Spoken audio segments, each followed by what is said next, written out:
আমার যে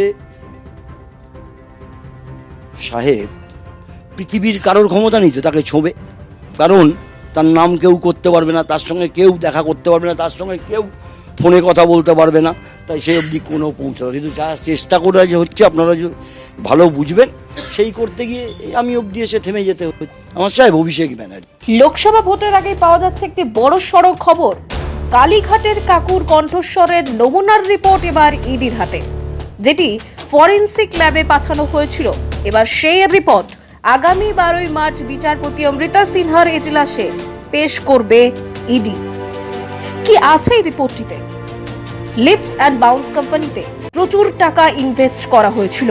এরপর বিচারপতি লিপস অ্যান্ড বাউন্সের সমস্ত ডিরেক্টরের নথি চেয়েছিলেন। এরপরই শিক্ষক নিয়োগ দুর্নীতিকাণ্ডে গ্রেফতার করা হয় সুজয় কৃষ্ণ ভদ্র ওরফে কালীঘাটের কাকুকে। তবে জল অনেক দূর গড়ায়, উঠে আসে একের পর এক দুর্নীতির খবর। লিপস অ্যান্ড বাউন্সে যোগ পাওয়া যায়, আর তখনই একটি অডিও ক্লিপ পাওয়া যায়।